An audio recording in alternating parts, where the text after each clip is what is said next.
et quelques rares textes autobiographiques. Tous ces livres, même ceux qui sont savants, accompagnent un cheminement personnel qui n'a jamais exclu le doute, encore moins aujourd'hui. Au fond, mon enfance, elle a eu de l'importance surtout à la campagne, c'est-à-dire pendant l'été, où j'allais chez ma grand-mère, et j'aimais beaucoup cette région à cause des arbres. J'avais, je ne l'ai pas complètement perdu, mais ça s'est affadi, un sens, je dirais, assez extraordinaire de la nature. La nature me parlait, elle m'accompagnait, elle me murmurait sa tendresse. Et moi, je lui disais mon affection. Il y avait entre nous un échange, je dirais même un échange amoureux, un échange dans lequel nous étions étrangers, jamais l'un à l'autre. Nous comprenions. Et cela provenait aussi de certaines difficultés que j'avais à l'égard des adultes. Et les grandes personnes, et les enfants peut-être aussi, m'apparaissaient beaucoup plus étrangers. C'était la nature, c'était le cosmos, c'était ce quelque chose d'indéfinissable qui m'était proche. Mais cela restait un secret. Je ne pouvais pas le dire. Je ne pouvais pas le dire à ma famille. Je ne pouvais pas le murmurer à ma grand-mère. C'était un secret. Un secret que je portais jour et nuit. Il m'arrivait, du premier étage, de descendre avec une corde le matin, quand tout le monde dormait. Et j'allais voir le lever de soleil, et j'allais traîner dans la nature, et j'allais parler aux arbres, et je consolais ceux qui allaient mourir. Tout au moins, je croyais les consoler. J'entrais dans les arbres creux, et ce côté creux, ce côté vide, me chavirait. J'aimais la nature, la folie. Maintenant, je ne dirais pas que j'ai perdu ce sens, mais malheureusement en partie, en grande partie, au moins les 2/3. Tout cela aurait pu vous conduire au paganisme, parce qu'au cœur de votre religion, la religion chrétienne, il y a quand même la relation à l'autre. Oui, mais c'est différent. J'ai beaucoup changé au cours de mon existence à l'égard des religions. Beaucoup changé. Je crois que les religions se vivent en se traversant. Mais il me semble actuellement, comme toujours d'ailleurs, que le christianisme fait partie de la culture. Je dirais le judéo-christianisme fait partie de la culture. Et que si on n'élève pas son enfant dans le judéo-christianisme, on le prive d'une culture qui est absolument nécessaire pour lui. Oui, tout cela, c'est l'aspect culturel et l'aspect historique. Mais votre lien avec le christianisme est un lien d'ordre essentiel. Or, quand vous nous parliez de ce contact avec la nature, on était quand même loin du christianisme. Je ne pense pas. Je ne pense pas que ce soit loin. Je dirais au contraire que c'est proche. Ce n'est pas un paganisme. C'est le fait d'être relié parce que le cosmos est relié. Et dans le judéo-christianisme, le cosmos m'apparaît totalement relié. Il n'est pas à part. J'ai été très influencé durant ma vie, mais extrêmement influencé par la pensée grecque. La pensée grecque, je l'ai aimée. Je ne dirais pas adoré, c'est un mot que je n'emploie pas. Mais je l'ai aimée à la folie, elle me semblait extrêmement proche. Je l'aime encore, bien que j'ai évolué. Mais ça ne me semble pas un paganisme quelconque. L'univers, la création, elle porte en elle son secret. Elle porte en elle quelque chose que chacun découvre à sa façon, à sa manière, suivant son tempérament, suivant ce qu'il est, suivant ce qu'il a été, et suivant le vieillissement qui peut l'accabler. Vous étiez une enfant solitaire? Je pense que oui. Je pense, non, j'ai tort de dire je pense. Je suis certaine que oui. J'étais profondément solitaire. Et pourquoi était-je solitaire? Quelquefois, encore maintenant, je me pose la question. Je n'ai jamais eu dans ma vie, c'est un vide, le sens de l'équipe. Pour le travail, par exemple, pour la recherche, pour la lecture, je n'ai jamais eu le sens de l'équipe. Et il y avait quelque chose en moi de solitaire qui est toujours demeuré, parce qu'il me semblait, et il me semble encore, que l'on découvre quelque chose dans la solitude. Il y a quelque chose qui ne se partage pas, quelque chose qui ne peut pas se dire, quelque chose qui ne peut pas se murmurer. Je prendrai un exemple. L'exemple d'Eckhart. Eckhart dira qu'il n'y a aucun contact, aucun rapport entre la déité et Dieu. Je le crois. Les déités, je ne peux rien en dire. La déité, je ne peux pas murmurer quoi que ce soit qui soit juste concernant la déité. La déité, c'est une expérience. Une expérience secrète, une expérience personnelle, une expérience qui ne se partage pas. Mais Dieu, je peux en parler, en reparler, je peux m'abandonner à un verbiage sur Dieu. Mais je crois qu'il y a là un monde que Eckhart a compris entre la déité et Dieu. Et au fond, qu'est-ce qui m'intéresse? Qu'est-ce qui me retient? Qu'est-ce qui me prend? Qu'est-ce qui me séduit? C'est la déité dont on ne peut rien dire. C'est-à-dire, il y a un silence total, un silence complet, un silence rigoureux, un silence absolu. Alors on découvre, on comprend, on pénètre, on entre. Cette déité dont parle Maître Eckhart et que vous évoquez, Marie-Madeleine Davy, certains ont même dit qu'elle était proche du néant. Mais éliminons le mot néant, elle est en réalité proche du vide.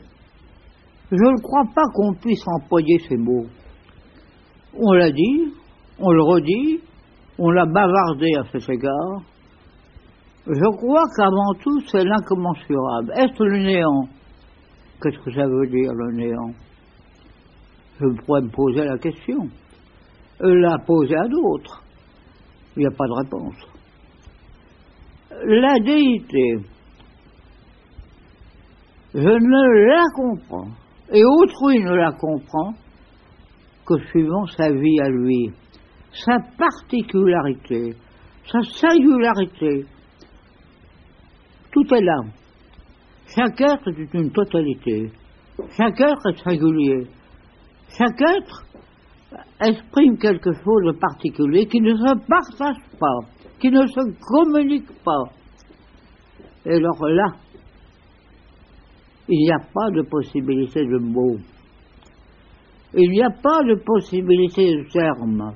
Cela se vit dans l'intensité du secret, dans l'intensité de la vie et peut-être de la mort. Refaisons un détour par votre enfance. Je crois que dès l'âge de 10 ans, vous avez manifesté un certain aspect de votre tempérament de rebelle en refusant ce que les prêtres vous apprenaient sur l'enfer au moment de votre première communion. Oui, c'est très vrai. Je m'en souviens comme si c'était hier. Au catéchisme, on parlait de l'enfer.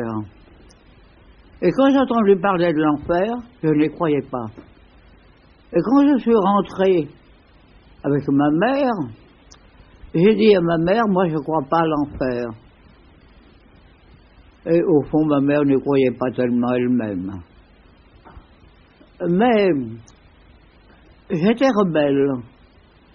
C'est-à-dire que je savais, comme tous les enfants d'ailleurs, qui réfléchissent, je n'avais rien de particulier. Je savais ce qui me convenait. Or, j'ai eu toujours un tempérament rebelle.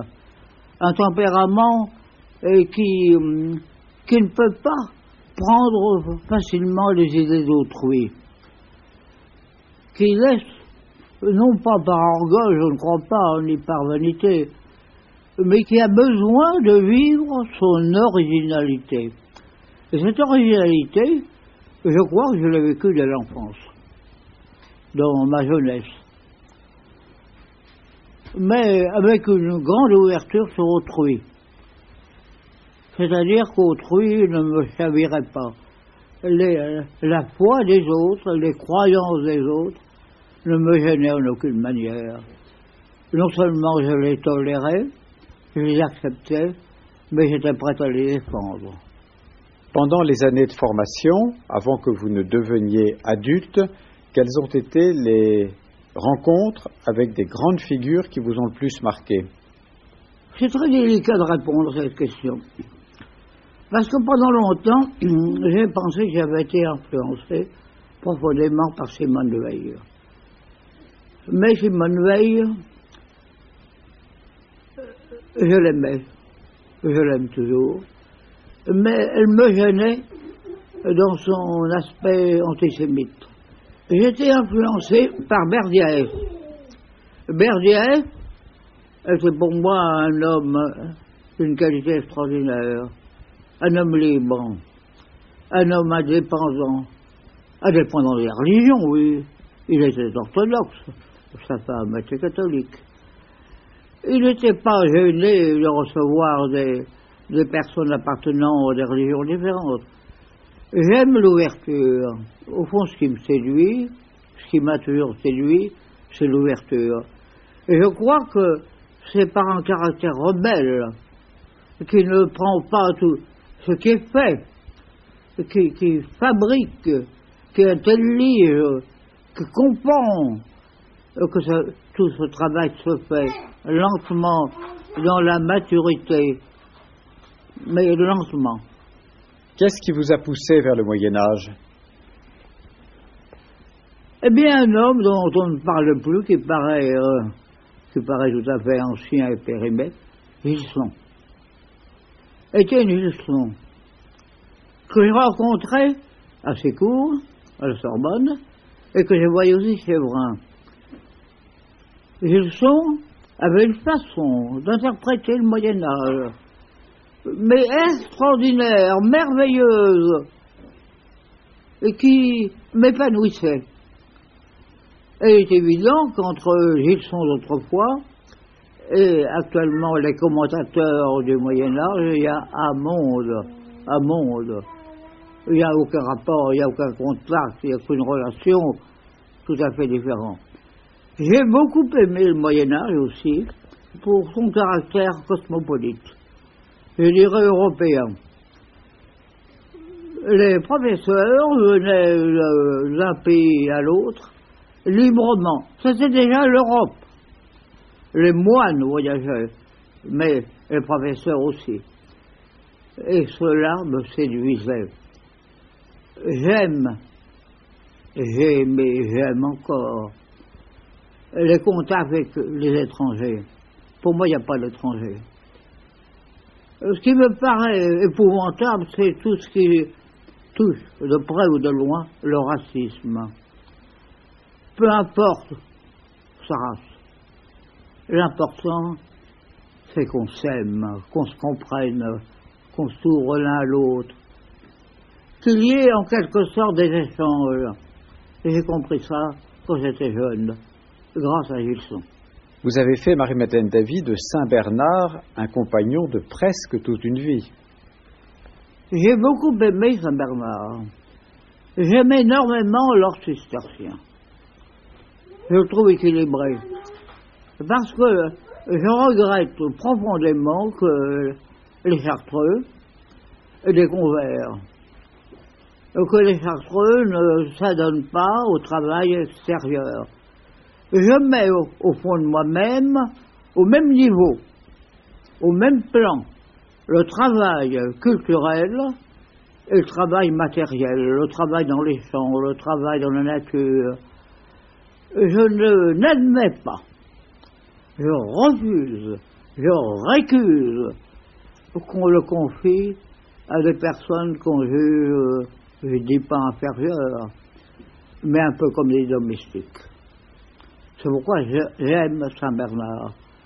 Saint-Bernard s'adonnait au travail. Bien évidemment, il était souvent reparti. Il était très souvent en voyage. Mais il avait une façon de comprendre son époque et de s'ouvrir à quelque chose d'intelligible, de vivant, de profond, de réel, qui me séduit, m'a séduit et il me séduit encore. Très volontiers, j'ai relu le sermon sur le Cantique des Cantiques. J'aime énormément le texte du Cantique des Cantiques.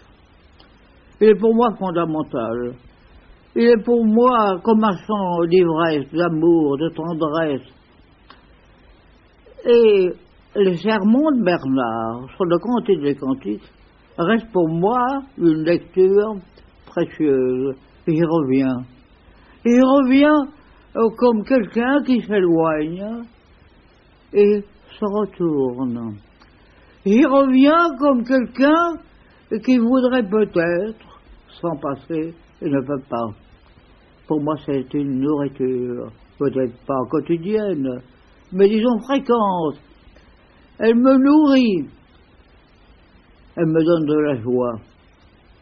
Et peut-être qu'elle m'aide, plus ou moins, à comprendre le problème tragique, il faut bien le dire, du décès.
Marie-Madeleine Davy, vous avez écrit « J'ai consenti à la séduction de l'absolu ».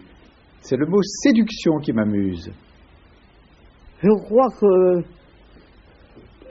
j'en ai parlé, de l'absolu. J'ai eu l'occasion d'en parler longtemps, mais je n'oserais plus en parler maintenant. Ça m'apparaît comme un secret, comme quelque chose qui se vit dans l'intériorité dans le fond de l'intériorité, mais dont on ne peut rien dire. C'est quelque chose qu'on couvre. On le couvre comme une oiselle couvre un œuf. C'est quelque chose qui éclot, c'est quelque chose qui grandit, quelque chose qui prend forme. C'est quelque chose qui séduit. Mais ça reste quelque chose qu'on ne peut pas partager. On le chante, on le clame, on le crie, et cependant on ne peut pas le partager. On fait comme si. On donne le change, on prétend que, mais si on est honnête, si on est vrai avec soi-même, si on s'approche tant soit peu de l'authenticité, on s'approche de loin, de très loin, d'infiniment loin. Car au fond, la grande tragédie de l'être humain, c'est qu'il s'aperçoit que la fidélité à l'absolu est très rare, extraordinairement rare. Nous avons des moments où nous sommes fidèles, et puis des moments où nous sommes coupés de cette fidélité, mais sans savoir que nous sommes coupés, sans savoir qu'il y a un abîme. C'est une tragédie, il faut avoir vécu une existence humaine pour se rendre compte. On croit qu'on raisonne d'une façon juste, on pense que tout va bien, et au fond, non. On est très rarement authentique. On est authentique, je crois, fidèle à l'absolu que par instant. Des instants qui vont, qui viennent, des instants qui bougent. Et c'est là une tragédie dont on s'aperçoit en vieillissant. Avant, on l'ignore. On l'ignore ou bien on se raconte des histoires? Parce qu'en vous écoutant, j'ai l'impression que vous insistez beaucoup dans l'étape actuelle de votre vie sur la comédie que se fait l'homme. Oui, au fond, je dois l'avouer. Je crois que l'homme est un grand comédien. Je le crois. Je dirais que j'en ai sans cesse la preuve. Et moi comme les autres. Nous sommes des comédiens qui jouons plus ou moins bien la comédie. Est-ce qu'il faut être dépressif de ce fait? Est-ce qu'il faut être navré? Est-ce qu'il convient de parler de cela avec regret? Non. C'est comme ça. C'est une vérité évidente. On se rend compte en vieillissant. La vieillesse, par, je dirais, la distance qu'elle engendre, le recul qu'elle crée, permet une vision beaucoup plus juste, beaucoup plus claire, beaucoup plus profonde, beaucoup plus... Au fond, la vieillesse peut se vivre, l'âge se vivre que par la clarté, la nouvelle aurore, le nouveau jour que qu'on recule. Alors la vieillesse est aimée. Que la comédie à l'égard de l'absolu, c'est d'imaginer qu'il répond alors qu'il ne répond pas? C'est croire qu'on peut l'être. C'est se figurer qu'on le touche. C'est s'imaginer surtout qu'on l'igne. Si je suis sincère, je suis avec véhémence contre ceux qui pensent qu'ils peuvent l'enseigner.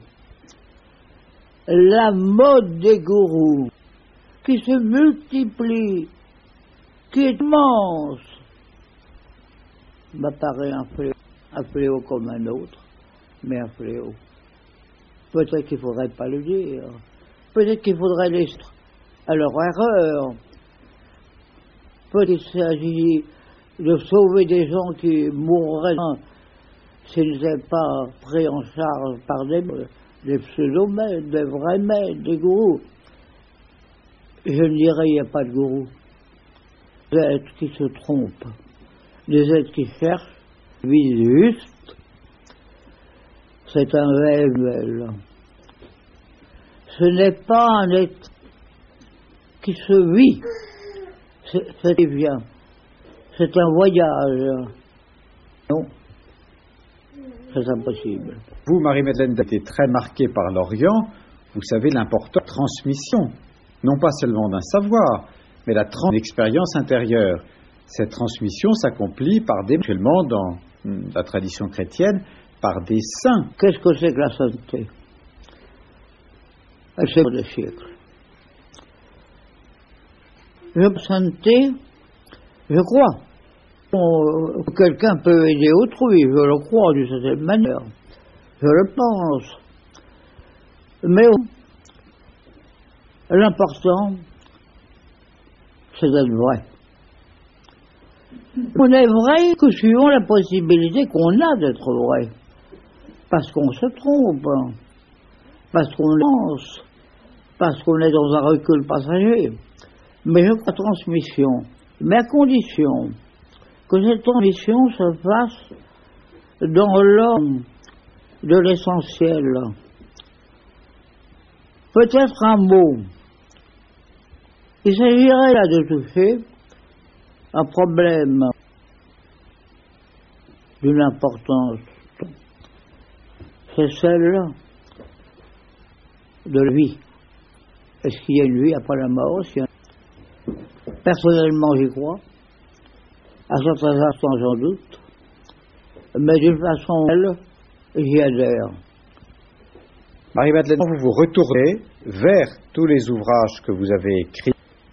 Qu'est-ce qu'il y a d'essentiel à vos yeux? Qu'est-ce qu'il y a de plus important tout ce que vous avez écrit? Je pense que j'ai laissé le plus juste, assez peu juste, c'est ce qui concerne la recherche intérieure. J'étais pas par cette recherche. J'ai vécu dans la passion. J'ai énormément voyagé. Les conférences ici et là, en Orient et en Occident. J'ai aimé ces rencontres. J'ai eu avec des hommes et des femmes, les uns et les autres, éblouissants. Des êtres merveilleux, des êtres inimaginables, mais sans attachement. Sans attachement. Pourquoi sans attachement? Parce que j'étais incapable. Oui, l'attachement me paraît quelque chose qu'il faut étudier. L'amitié, j'y crois. L'amour, je crois. Mais je pense, par exemple, au problème de la vie sexuelle. J'ai parlé dans mes livres, ou très peu, de la. Je crois que c'est quelque chose. Je n'aime pas cette mode à l'étalement du sexe. C'est quelque chose de pris. Quelque chose qui doit se vivre dans le. Quelque chose qui est équilibrant. On n'a pas à le dire à l'extérieur. J'appartiens à l'époque, c'est vrai, mais je crois que de se faire appartenir à une époque précise, on n'a pas à répandre au dehors et chez soi, dans l'intimité. D'un côté, David, vous dites qu'il est extrêmement difficile, voire impossible, de parler de cet absolu. D'un autre, que ce que vous laissez de plus important dans tout, est cette recherche de la vie intérieure. Mais cette recherche de l'intérieur, vous l'avez transmise par votre exemple, par ceux qui voudraient, mais vous l'avez transmise aussi par des phrases. Alors, disons. Oui, c'est vrai. Il y a une contradiction, mais tout est contradictoire. Accepter la contradiction. Je dois accepter en même temps le vide et le plein. Je ne peux pas passer la contradiction. Je pense encore, Maître Écart, est essentiel. Si je sors, il entre. Je dois sortir et en même temps. Je ne sais pas parler de cet essentiel. Non par des petites phrases très courtes qui seraient des...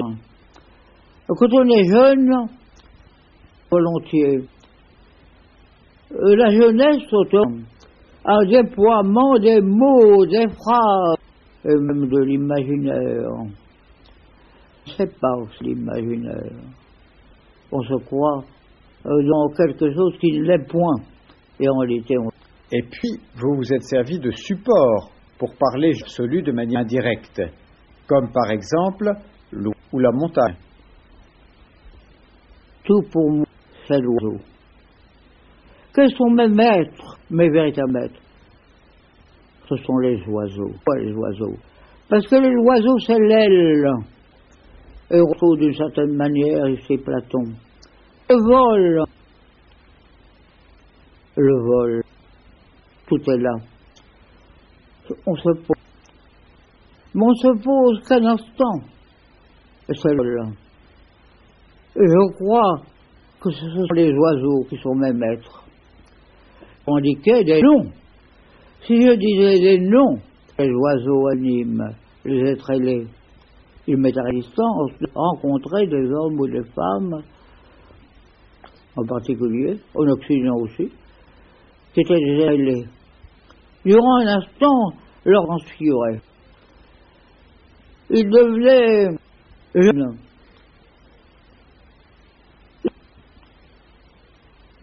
Comme une grâce de lui qui se répandait sur eux.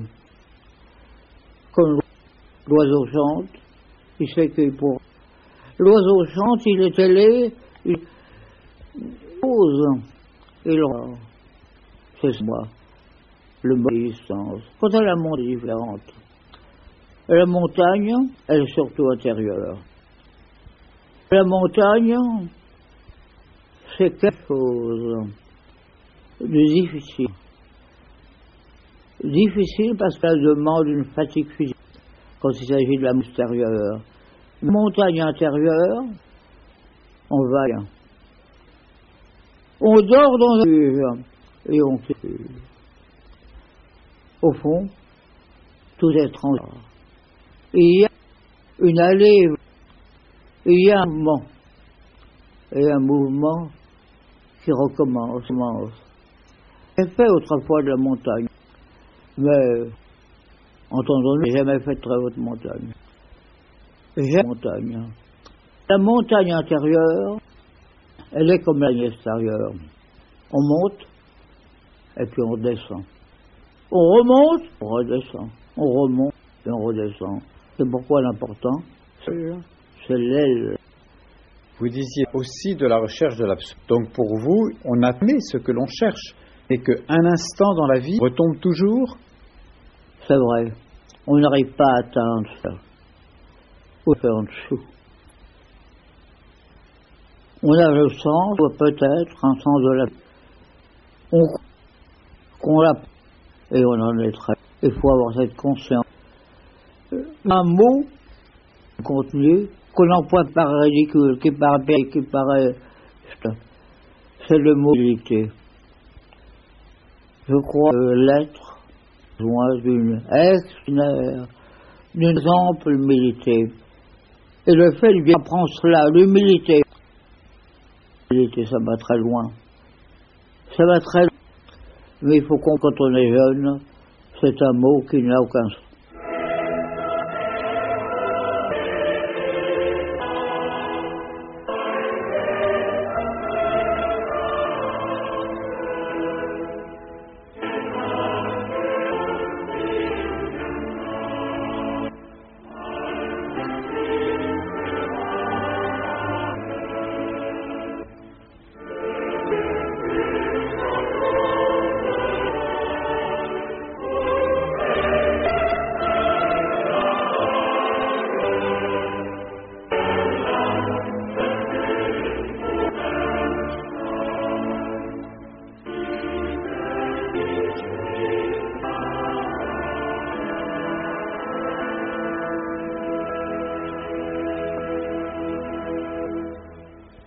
Une vie de recherche, et une vie de recherche spéculative à travers vos étoiles, vos différentes lois symboliques, pour arriver au vieillissement, c'est-à-dire à la question que pose quelque chose après la mort. Et je dirais, ça en pesant mes mots, que je ne suis pas sans alliance à cette église. C'est tout ce que j'ai. Oui, il y a quelque chose après la mort.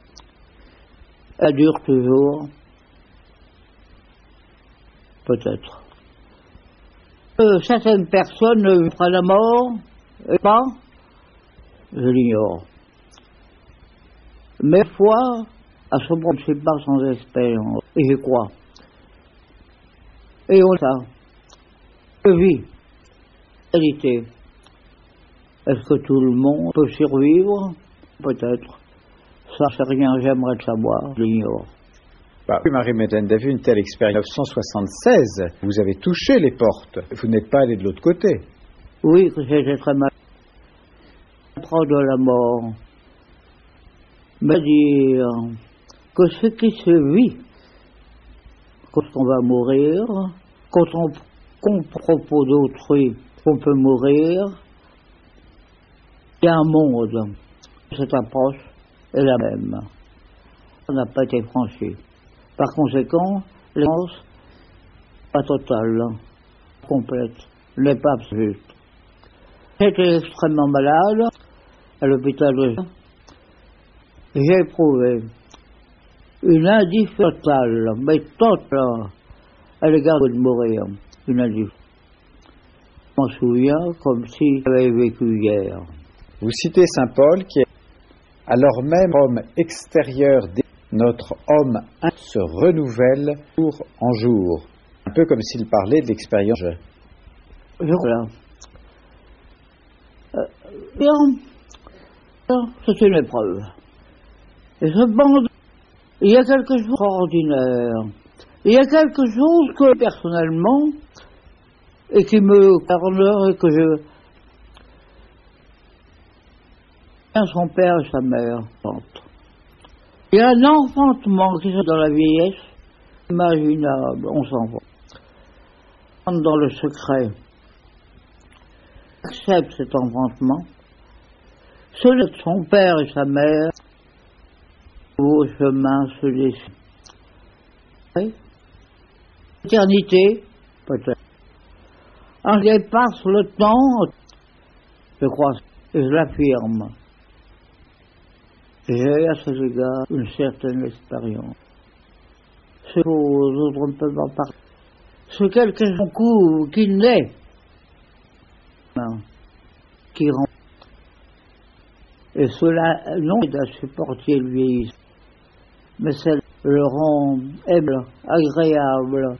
On est heureux de vieillir, parce qu'on enfante quelque chose, un nouveau jour, une nouvelle lumière. À nous, on aimerait pouvoir aisément partager, donner dans le secret, donner dans l'inconnu, mais partager. D'un côté, l'âge vu beaucoup plus à l'égard de tous les masques d'illusions, mais n'a absolument pas enlevé cette joie, cette curiosité vers l'avenir. Au fond, de plus en plus, dans les chemins d'éternité. C'est une contradiction. Je n'ai conscience. Le vieillissement est aimé, il apporte un nouveau jour, parce qu'il apporte une lumière, parce qu'il apporte une incandescence, parce qu'il apporte un qui consume les scories. Il faut passer par cette expérience, par murmurer quelques mots en égard. Donc vous la suite avec angoisse. Je n'éprouve aucune angoisse. Mais il est possible, comment de mourir, je n'en sais rien. Actuellement, je n'éprouve aucune. Je m'attends à découvrir des choses. C'est tout. J'ai ma tombe à la campagne.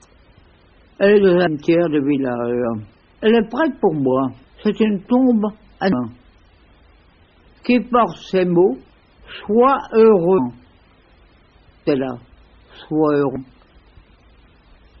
C'est-à-dire, ne reste pas à moi. Non. Je suis rentré dans l'anonymat. Mon décès fait partie de l'anonymat. Et sois heureux.